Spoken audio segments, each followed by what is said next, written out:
They call me Dan, the Lakers fan. And I got a master plan for the Lakers back to the promised land. Spread the vision through my people, cause we fans are equals. When we reach 20K subs, yeah, we gon' drop a sequel. Another Laker anthem track, watch me run it back. Got the keys to the city where my Laker jet. What up, Laker Nation? It's your boy Dtlf back with another video, man. How y'all doing today? Hopefully, everybody's doing well. Looks like we got more updates from training camp, so this is a must watch video, man. Make sure you guys click the like on your way in because it truly helps the channel. New starting lineup for this Laker team potentially, right? Now, Darvin Ham did mention how nothing is set in stone as of now, but wow, we're getting a glimpse, guys. We're starting to get glimpses, and you know what? I got to really commend Coach Darvin Ham because he's really being transparent with us, the diehard Laker fans. You know, we're starting to know more things about training camp, what type of schemes we're planning on running, what type of defenses, and now we're hearing about what potential lineup will be starting for us on October 3rd when it all tips off for Sacramento at Staples, man. So definitely want to talk about that. Now, listen, Darvin Ham is trying to still figure out, he's trying different numbers of lineups early in training camp to figure out what works. However, all right, this is the lineup he says he's been going with. All right, Darvin Ham says he's been going with Russell Westbrook, Kendrick Nunn, LeBron James, Anthony Davis, and Damian Jones. Okay, so again, Russell Westbrook, Kendrick Nunn, LeBron James, AD, and Damian Jones. Now, I'm going to get to everybody's opinion on this because I've seen some people on Twitter liked it and some really didn't. Obviously, there's a lot of question marks with these lineups. Nothing set in stone, but this is the lineup that might roll out there October 3rd to start. All right, we're getting a glimpse. Now, I'm surprised that Kendrick Nunn and Damian Jones are in over somebody like potentially Patrick Beverley, who supposedly we traded for so he could play some shooting guard or small ball three. And Damian Jones over Thomas Bryant, who's a better floor spacer. Thomas Bryant is a better floor spacer. But again, this is just what we're hearing from training camp. Okay, this could all change from here till Monday. However, I see a lot of people overreacting. A lot of people overreacting to these lineups. Let's let the man live. Let's let Darvin Ham live. All right, that's all I'm gonna say about that. Now, here's another little update. Austin Reeves has gotten some looks at shooting guard as well. Okay, clearly Patrick Beverley can fit any group as well. Mike Trudell reporting on that. But the fact that Austin Reeves is in the mix as well, I mean, that's the fluid, healthy situation that we've been talking about, right? Now, here's the thing. Kendrick Nunn was killing today, according to Austin Reeves. He said, I don't think he missed a shot all day. So that's music to my ears because Kendrick Nunn brings his A game. He comes and he plays with this chip on his shoulder. On a contract year for him after missing all year, that could be crazy, right? That could be crazy in the lineup. Now, of course, the elephant in the room, Russell Westbrook starting is a bit shocking because from what we're hearing, anybody could pull up and retrieve that spot. And so him starting kind of, reeks of favoritism a little bit, unless he's really changing up his game. So we'll see. I will hold my opinion on that. But the biggest shocker for me is not Kendrick Nunn starting at the 2 guard. Biggest shocker for me is Damian Jones starting over Thomas Bryant. I'm not sure how I feel about that. I think it would be much better to start TB. I really do personally. What do you guys think? He said it's just practice. I know, Jason, but again, Darvin Ham has been very apparent. So I wouldn't be shocked if this is a starting lineup. And again, I'm not going to overreact to it. Just giving my opinions and my thoughts. It's good to dissect little things leading up to Monday's game. He said Westbrook needs floor spacers. He said, "What's up, Captain Dan? I don't like Westbrook starting." I know a lot of people don't like Westbrook starting, but again, I'm gonna give Coach the benefit of the doubt. The fact that he said he's experimenting right now and it's all fluid, gives me hope that might still change by the start of the season. But yeah, Westbrook as of right now has been, with the starters for the most part, according to Coach, right? But the thing is, Damian Jones, I like him. Maybe they want him to play the JaVale McGee role. Remember, JaVale McGee wasn't really a floor spacer. He could average 15 to 20 minutes, but he would start with the team, give us that nice little jolt, a couple of blocks to start the game, and then the other bigs like Dwight Howard will end up with more minutes at the end of the game. Maybe that's what Darvin is trying to do with Damian Jones, right? Similar type of skill set, shot blocker, rim runner, nothing much in between, right? But maybe there's a method to this madness. I still prefer Thomas Bryant because he can floor space. I think he has a little bit of a higher motor, and if he's healthy, man, I definitely prefer Thomas. Who do you guys prefer, though? What do you guys think so far? Craig says he'll try different lineups. Well, you know what, Craig? I hope he tries different lineups, but I want him to be decisive once the regular season starts, and I want him to give consistent opportunities to different lineups, because if we mixing it up all year round like Frank Vogel, we'll never get to gel as a unit. That's my only concern about that. But yeah, right now is the time to get it all out of your system, see what works for you, coach, and what combinations fit better. That bench is looking nice, though. Regardless of what the starting lineup is, we got Lonnie Walker off the bench. Potentially Dennis Schroeder, obviously. He's still dealing with the visa issue. They're trying to fix his visa. So there's a nice little update for you to try to get him to training camp. That's unfortunate. That's still not with the team. But that should be resolved hopefully sooner rather than later. We're going to have Juan Toscano off the bench, potentially Austin Reeves, and either Thomas Bryant. I don't know if Wenyen Gabriel will be with the team. I haven't heard much about him, so I'm curious about him. Is he going to get cut? Are they going to guarantee his roster before the deadline? Like, what's going to happen there? Very curious. He said maybe coach saw something with Jones, so he's the one starting. Exactly. And I'm going to give coach the benefit of the doubt. He's seeing things that we are not. So if he goes with him, I'm not tripping. But I still hope, and I think Thomas Bryant will eventually be the starter. Tay says Thomas may be better having that option off the bench and maybe see more time than Jones. I do agree with that. Again, the most important part here is whoever gets the bulk of the minutes. Yes, starting is always, it's always cool to see the best lineups rolled out there so we can get momentum off, from the start. But I think it is going to be some healthy competition between Jones and Thomas Bryant, to be honest with you guys. They both do similar things, right? They're both high energy, mid to high impact players depending on the night. But I think nothing's set in stone right now. But again, it's very encouraging to hear that Kendrick Nunn was killing today and didn't miss a shot all day. Also, Ham noted how well Nunn has played offensively, scoring on all three levels, and added that defensively, he's like a water bug out there and can squeeze through pick and rolls and avoid screens and contest. So that might have to, a lot to do with why he's starting. Kendrick Nunn, I told you guys, he has the potential to be a 3-and-D versatile guard for us this year. So I would not be shocked if he's the starting shooting guard. Now, of course, some of us wanted to see Patrick Beverly. Some of us wanted to see Austin Reeves. But listen, I have no favorites. All right, whoever plays best, that's who should be rewarded. And if the reports are true that Kendrick Nunn is killing right now, then there's no coincidence that he's in there, pegged in with the starters as of right now, right? And that was a big question mark. So it'll be a huge positive if this guy comes out of the gate with a chip on his shoulders and he's killing. I think, we're in for a heck of a treat. Like I said, to me, Kendrick Nunn is like a poor man CJ McCollum. I've always said that. Poor man on the offensive end, probably a rich man on the defensive end. So I like that comparison. I'm going to stick by it, and let's see what happens there. My boy said Bryant is bigger.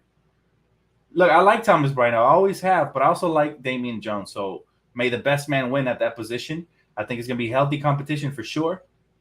Craig says maybe use Reeves, Bryant, Beverly for offense once LeBron and AD come out. Man, look, whatever combination Darvin Ham decides to go with, I'm not going to be shocked because it is just the start of the season. Anything can change. But again, like I said, we haven't even got Dennis Schroeder back, who's, Lakers still trying to figure out the visa issues and all of that. So he hasn't even been at practice yet. We haven't heard nothing from him. But again, everything I'm hearing from camp is super positive and super exciting. He said Jones will play the JaVale role and Bryant the Dwight Howard role. I can see that happening for sure, Tony. And that's why I mentioned it earlier in the video. Maybe Coach Ham has a plan like that. But I just wish we didn't compare it to the past because I think this team's going to have a new identity. And again, they shouldn't, stick to a role. What I mean by that is whoever outplays whoever should start and finish games as well. He said Westbrook and Jones are not a good combination on the floor spacing. That is a good point. That is definitely a good point. And that's something to look forward to. But maybe we're not going to be shooting as many threes this year. Maybe we're going to be taking higher field goals inside of the paint, where we shoot a higher field goal percentage. Just maybe.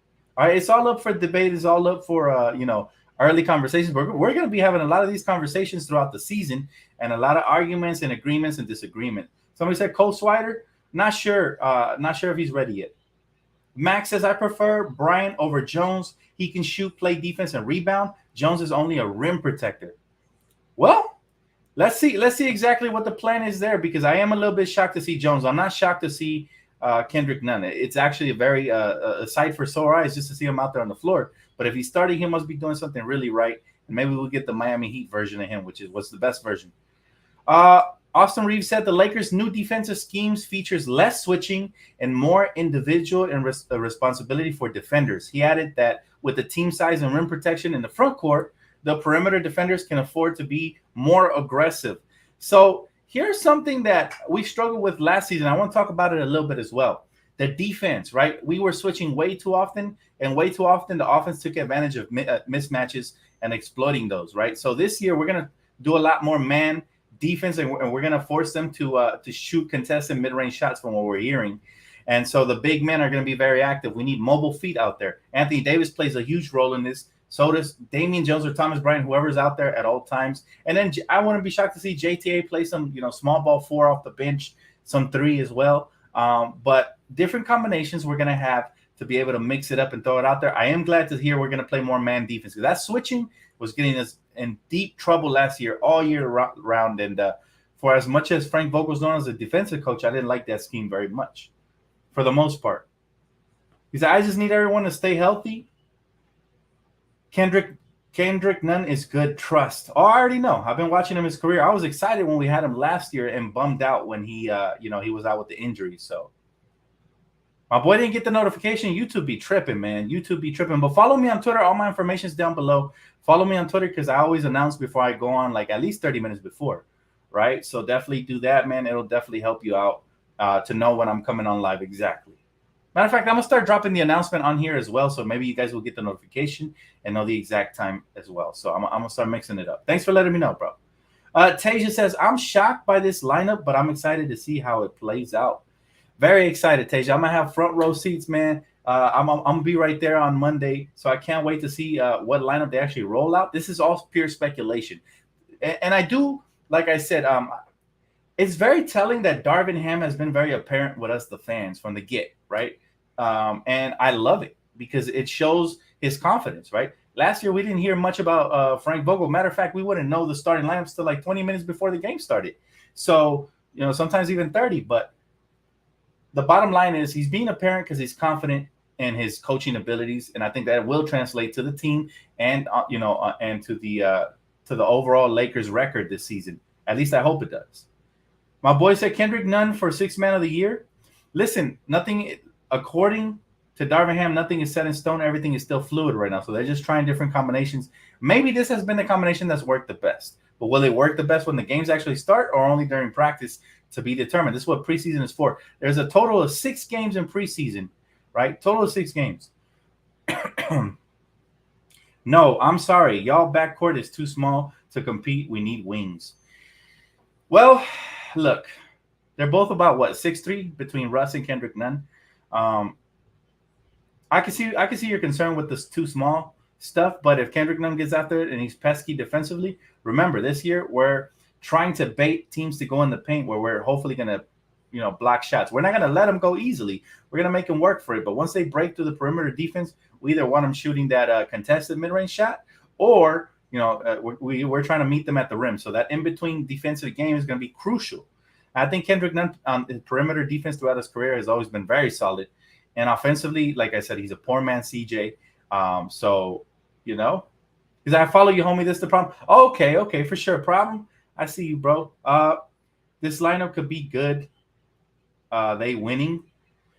I hope so. I hope whatever lineup rolls out there, all we want to see is efficiency, both on the offensive end and the defensive end. But it's going to have to start on the defensive end, limiting second chance points. I think we're going to get a nice little test versus Sacramento on Monday, because that's a quick team, very speedy with guys like, obviously, they just added Malik Monk.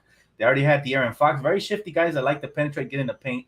Also, they're rookie, right? So it's going to be fun to watch, and I think it's a nice little test to see how, especially the older guys, how they rotate on the perimeter, if they're communicating. All these little things are going to be crucial this season, right? We're going to start registering kills, apparently. So I look forward to that.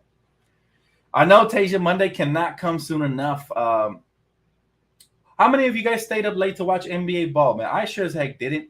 Unless it was the Lakers, I would never stay up till 3 a.m. to watch basketball. But the Warriors played the Wizards. So basketball is unofficially back, but at least we're starting to get a glimpse. And very excited, man. My favorite sport in the world. I can't wait to watch the Lakers, especially on Monday. Dan, Nunn is 6'2". 6'2", 6'3". I mean, same difference.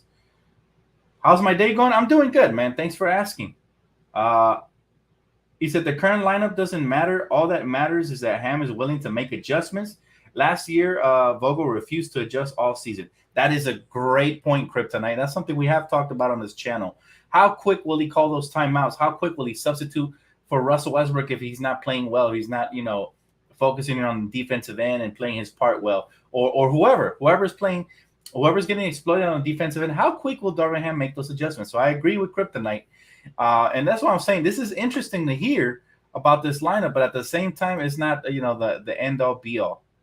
But more good news. Another quick little update, man. LeBron is expected to play in more preseason games this season than he did last year, which was just 2. So we're at least going to get 3 to 4 games from LeBron James this year. That is great news because, again, more camaraderie, more gelling, and trying to learn each other's tendencies as teammates and finding out where shooters like the ball, where slashers like the cut. All of this is important. Last year, we did not take preseason or training camp serious. This year, I feel like we're coming in with a much different sense of urgency and a different approach. So that's good. He said, Dan, you excited for any horror movies in October? I haven't been keeping up with whatever's coming out, man. Any suggestions you got? Usually they underwhelm, though. They underwhelm. It's rare when we get a good horror movie. It's been a while. So I saw Halloween last year. I didn't like it. Usually they've been underwhelming. But, yeah, it'd be nice to get some good horror movies for sure. It was good, Dan. Overall, we got younger and quicker. Lakers are going to shock a lot of people. He said, I like the starting 5. That's right, Eric. I feel like your sentiments will come true. But, it's all about the start for me because last year we got off to such horrible starts that we spent, 75% of the game catching up. And that's very taxing. When you're playing from behind, it usually takes a lot of more effort and energy. You end up running out of gas, especially since we were such an old team last year. This year, if we can get out of the gates a little sooner, I don't want us to go down 15 to 20 points early. And then, like I said, you have to overexert yourself. That's how you can risk injuries and all of that. I want us to get out of the gates, be within 5 points, hopefully leading, but at least be within 5 points for at least the first half. And then the second half, we ramp it up, right? But it's going to be key, man. I do like the fact we got younger. I'm not a big fan of the starting 5 yet. Maybe after I see them take the court, that'll change. But, it's one of those things that wait and see, baby. I'm a wait and see guy this year. So I want to see. I prefer to see Thomas Bryant and Austin Reeves in the starting lineup, and maybe Patrick Beverley over Russ. But that's still something that could happen. So especially if Coach lives up to his slogan so far, facts over feelings. So excited, man. Monday can't come soon enough. And then, by the way, man, Monday Night Football is going to be insane. All right. I will be at the Laker game, but I will be keeping tabs on my Rams, by the way, who play the 49ers. And ironically, my buddy who's taking me to the Laker game, Mookie, is a 49ers diehard. So it's going to be some nice little trash talking going on even during the game as we keep tabs on the game. So Monday's going to be super exciting. Super exciting. Hey, Braden, appreciate you, Braden. Thank you, brother. Sir Felix, appreciate you, man. Eric.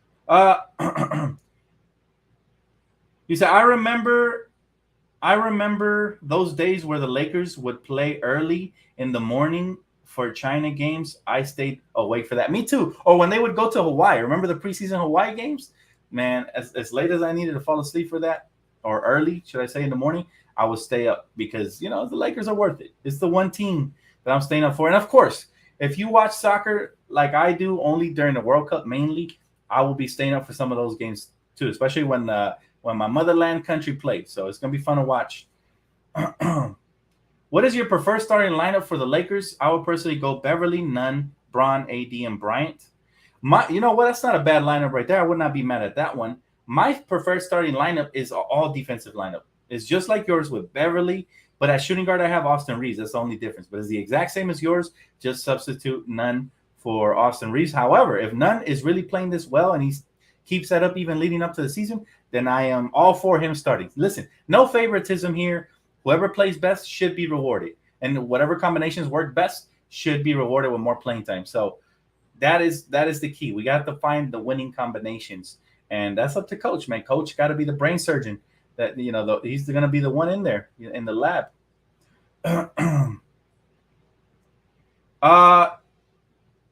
He said, Dan, I missed the Lakers jersey. A JTA Los Lakers jersey would be fire. Facts. The Los Lakers jerseys are sick, bro. Really, really sick. And you know what? I think, this year we should wear them. Also, please, let's start a campaign to bring back the real gold jerseys, because the banana yellow is sexy. It's cute and all that. But I want the golden armor back, man. The purple and gold jerseys, the real purple and gold. New is okay, but you got to stick to the classics. Don't sway too far away from what we all grew up accustomed to and loved growing up. So if anybody, if you guys want to tweet, bring back the gold jerseys, Lakers, #Lakers or whatever, I will retweet it all day, man. Just at me on there. And we need to get that going somehow, because we need that, man. Appreciate you, Bill. Thank you, bro. He said 49ers are crippled, Rams by a field goal. Eric, it's going to be a fun game. Now, during the regular season, usually the 49ers tend to have our number. All right, that's something I'm a bit concerned about. But, you're right. They're a bit injured, and the Rams have to take advantage of this. I said the Lakers. All right, let's see. So we talked about LeBron James playing more preseason games. There's 6 of them, so he's at least going to play at 50% of them, according to Mike Trudell. Now, I do want to talk about another thing, man. I don't know if you guys heard, there was a trade between Houston and the Oklahoma City Thunder, and it seems to be, it seems to revolve around the cap, so like a cap-centric trade, right? The Thunder gain 2 trade exceptions and drop about $10 million in luxury tax, while the Rockets get a second-round pick and they take on $1 million in salary, right? It seems like Derek Favors is the only one that's going to be kept. The rest, a couple of the other ones might get bought out. So it's one of those things where I'm like, okay, who would you guys like? We heard about, obviously, they got the small forward, what's his name? Mo Harkless. There you go. Mo Harkless could be bought out. Sterling Brown is another one. David Nwaba. So we're talking about defensive potential wings right here. Mo Harkless jumps off of the page, and I want to know: does Laker Nation want to bring in Mo Harkless, or is that a pass? Because he's not really a shooter, and we really need a 3-and-D. But he has solid size, wingspan, and athleticism, and he can do some things that we don't have a lot of wings on the roster that can do, right? So that's definitely something to look towards and a potential roster spot. Especially, listen, I have not heard about Wenyen Gabriel at all during training camp. Did he even get interviewed? I'm not sure if he did. So I'm a little bit concerned if he's going to get cut or not.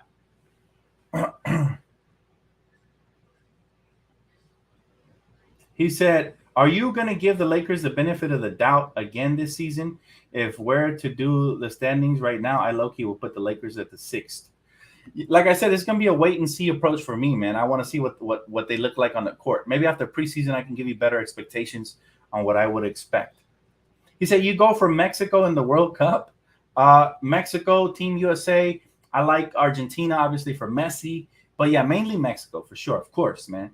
My motherland. I need it. I need Mexico to at least get out of the qualifying rounds, at least. I know they haven't been looking too hot lately, but anything's possible, man. Ochoa, pa que no se la metan. I'm excited. I'm excited for some soccer, man. It's a Monday first quarter. I predict Russ, 3 bricks and 5 turnovers. Shake my head. Pull him, coach. Please don't hesitate. Well, you know what, Joe? If he's going to do that, it's best he does it on Monday during preseason, because this is when you got to shake off the cobwebs. Remember, teams are just coming in, so there's going to be some rusty players here and there, but let's just hope for the best, man. Preseason is the perfect place to knock off the rust. He said, I've been preaching about the Lakers trading for Cam Reddish. Bro is 23 years old, 6'8", solid scorer, and solid defender. He would be a perfect fit for the Lakers. That would be nice to see Mr. Cam, Superman Cam Reddish.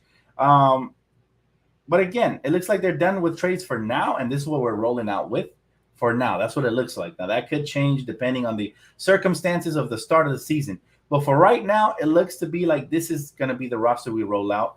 And the starting lineup, like I said, is going to be very intriguing to see if this is the one. He said, we don't need another 6'6" guy. We need another 6'8" to 6'9" guy. I think it's not so much about the size, more the wingspan, the athleticism, and how they play at that position.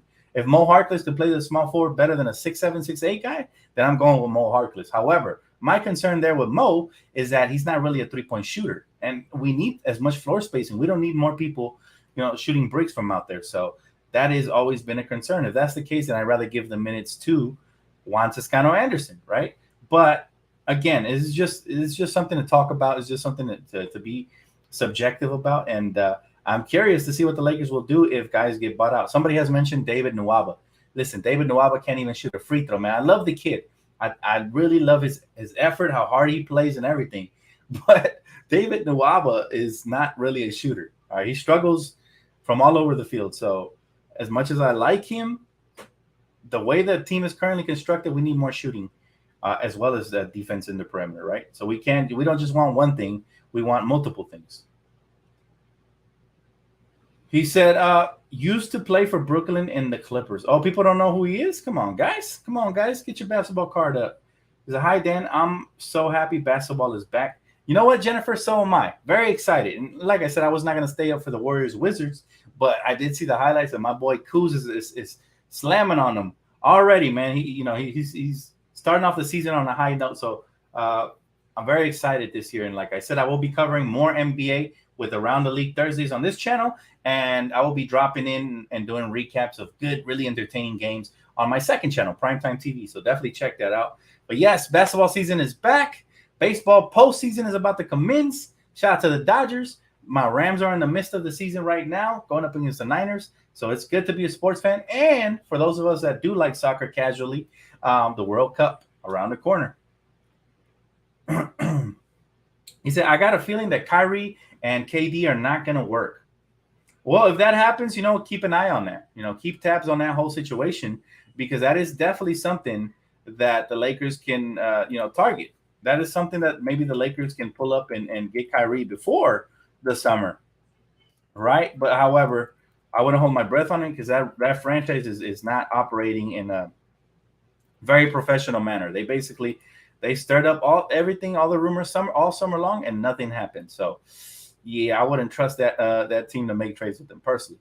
But look, guys, as of right now, our lineup: LeBron James, Russ, Anthony Davis, Patrick Beverley, Thomas Bryant, Scottie Pippen Jr., Lonnie Walker, Max Christie, Juan Toscano, Kendrick Nunn, Damian Jones, Troy Brown Jr., Dennis Schroeder, who hasn't joined the team yet, Austin Reeves, Wenyen Gabriel, and as of right now, Dwayne Bacon. How many of these players will make the roster? Who do you guys predict will get cut? That is the real question. Now, obviously, Dennis is most likely in, right? We signed him to a guaranteed deal. But I'm talking about from the guys like Dwayne Bacon, Matt Ryan. I'm talking about maybe even Wenyen Gabriel, who has a non-guaranteed contract. We haven't heard nothing about these guys. So I'm curious, who do you guys think is going to get cut? Sound off in the comment section. My boy said, interested to see Swider. Very interested to see Cole Swider. My goodness. How many minutes will he get? I think preseason, he got to show us something. Even in limited minutes, man. If we can see that jump shot continue to be consistent and translate versus NBA competition, then sky's the limit for him. However, if his defense is still shaky and his offense doesn't come along early, the rookie jitters start kicking in, then he might be more of a player development type. He is on a two-way contract after all. So he said, hey, Dan, we should sign Jordan Poole when he's a free agent. I mean, that would be crazy, but this guy's going to get a major payday for sure. He's already a champion, sixth man of the year. Dude killed it last year. He's in for a big payday. I doubt the Warriors let him go, however. I think they'll pay the luxury tax. As long as they keep winning championships or competing for them, they should be able to pay those. The one name to look out for is Draymond Green. I think this might be one of his last seasons for the Warriors. And he's looking to get paid. He's getting older, and he might slow down on the defensive end eventually. This might be one of those years where they look to replace him, next summer. And whoever they replace him with, they don't have to pay as much. So watch out for Draymond Green on becoming a potential trade candidate at some point, maybe this summer that's coming up. Who knows? Jesus, come on, man. Come on, bro. Stay out of trouble, man. Stay in school. Bro said, yo, Dan, I'm in after school detention right now watching your stream. Wouldn't you rather be at home, in the comfort of your own home, on your couch watching the stream, man? But be good, guys. Be good, man. Remind me of myself when I was younger. Because I heard Ham was saying about Kendrick Nunn that he can defend now. Oh, okay, Dan. You guys have a hell of a coach. Look, man, listen. Darvin Ham has basically struck all the right chords vocally from the moment he has landed in Los Angeles. How that translates to the court is going to be the really exciting part to watch. And I'm sticking to what I'm saying. And I've been saying it. People have been calling me crazy, but I'm sticking to my guns. I always do. And I'll say it again. Darvin Ham has the potential, keyword potential, but I think he will be the best coach since Phil Jackson. What does that tell me?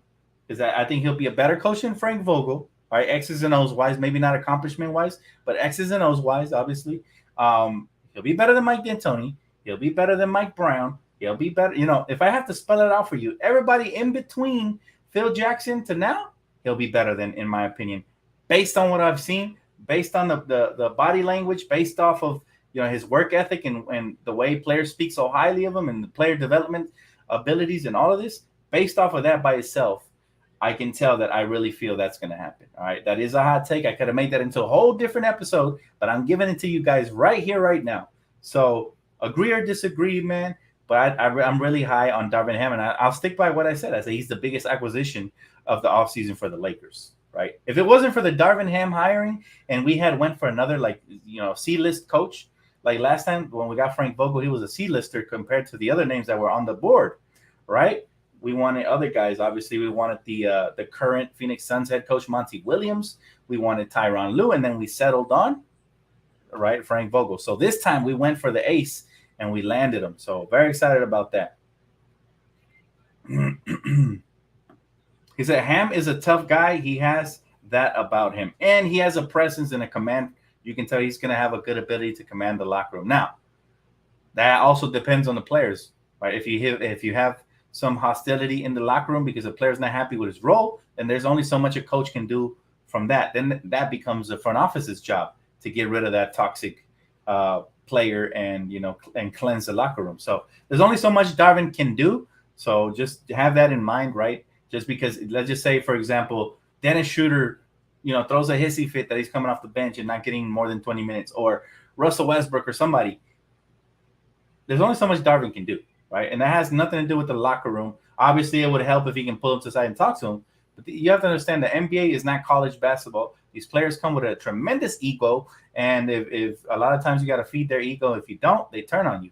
So what I mean by command of the locker room is everybody else that's not a toxic player has to buy in to what he's selling. And we saw last year they gave up real quick on Frank Vogel. It was like the first 10 games and people were already hanging their shoulders and talking back to coach and whatnot. So this year is a different tune, and I like it a lot. He said, Dan, AD saying he's losing Pat Bev. He's been losing to Pat Bev. Says they are winning in practice. Why is the starting lineup losing? It's a good thing. Obviously, guys are competitive. It really doesn't matter who's winning or losing in practice when we're still trying to figure out what combinations to throw out there in the first place. You understand what I'm saying? So it could just be that maybe Patrick Beverley's so feisty and so fiery, he deserves to be in the starting lineup, right? It could also be the fact that obviously AD and LeBron are not going to go 110% while other role players are, right? The main goal is to keep these guys healthy for the actual games when they count, right? So it could be a combination of things, but we're not going to dissect practice right now. Let's wait, and we can start dissecting preseason a little bit better. But even then, I do suspect LeBron and AD will be held back to some degree. Are you good with Jones starting over Bryant? I think it's going to be a battle when it comes to the starting center position. I think it's going to be a battle too, and I think may the best man win, whoever deserves it. If Jones is, patrolling the paint, being an anchor for us, better than Thomas Bryant could be, then yeah, I'd be cool with that. But however, I still anticipate Thomas Bryant eventually wins that starting role, and I think he's gonna be great for us. I look forward to it. He said Dennis AR-15, Braun, and AD and Thomas Bryant should be the starters. See, everybody's gonna have a different variation and a different presence and a different preference. I'm sorry, but at the end of the day, we are the fans. They are the coaching staff. So let's give them the benefit of the doubt and see what they, let's see what they come up with. Rico, appreciate you, man. Glad you like the intro, bro. I can't believe all the negative talk from fake fans. We haven't even seen these guys play yet. It's a long season. I wouldn't call them fake fans. I just think people are traumatized still from last year, man. It's that PTSD kicking in. People don't want. We saw Westbrook being, the head of the spear to what killed our season last year, and obviously, we're trying to duel him up, right? Because right now he could be our worst enemy if he comes with the same attitude, right? So I understand the negativity. I also understand the positivity. I think there's two sides to the spectrum, and we have to take them both into account until we start seeing some actual action and we can really dissect what this team is going to look like. But I'm in a wait and see mode. I'm positive because it's a new Lakers season. I'm always positive, no matter what. Even when we had the young core, even before that, always got to stay positive, man. Very excited to see them play Monday, and I can't wait to break it down all year round. That's my stance from it. But I understand that some people are going to be pessimistic. Obviously, we didn't land the big fish, right? No Kyrie, no Miles Turner, no Bojan Bogdanovic. So obviously, there's a lot of pessimism there. And we kept Westbrook. So double-edged sword right there. But let's see what happens, man. Let's see what happens. I'm going to wait and see. We did make some improvements. New coach, new players, new rotations, new everything, right? And new everything. Everybody knows everything new is always nice and shiny and exciting, and when you buy it from the store, sometimes you bring it home and it exceeds your expectations, and sometimes you get disappointed. You end up returning it. So let's just hope that they exceed our expectations and not the other scenario. At least that's what I'm hoping for. Where's the D come from with that lineup? Well, let's see. Russell Westbrook and Kendrick Nunn are, for the modern NBA standards, undersized guards. However, we do have some nice paint protection with AD healthy potentially all year round, and either Thomas Bryant or Damian Jones. LeBron James, he's a freak athlete. So when he wants to really lock up, he's going to do that. I don't expect to see too much elite level defense throughout the course of the season from him, but I do expect to see it in spurts, maybe some weak side blocks, maybe some recovery blocks, some transition blocks. I do think he's going to switch extremely well at the end of the day. He's still, 6'9", 6'8"? He's still a freak athlete, man. So, but yeah, it is a concern. Russell Westbrook's starting period is a concern. And then Kendrick Nunn, being 6'3", going up against 6'6", 6'7" guards, the LaMelo Balls of the world, going up against those guys, that is obviously a concern. So I feel you there. But wait and see approach. This might not be the final starting lineup. Coach already mentioned how he's just trying out different things. So we can't be mad at Coach for that. This is the time to do that. This is the time to mix it up. This is the time to experiment, not during the regular season, Frank Vogel. This is the time right here. He said, you've seen from the past two seasons, not just last season. Yes, but last season was worse. At least in the past the season after we won the championship, we had the excuse that it was a quick turnaround, right? And at least then we even made the postseason. It got worse last year. So last year is what the PTSD is developing from. Euphoric Note says 2020, they said the front office was dysfunctional, that we didn't have enough shooting and we couldn't beat the Clippers. And we end up winning the championship, right? So much for these so-called experts.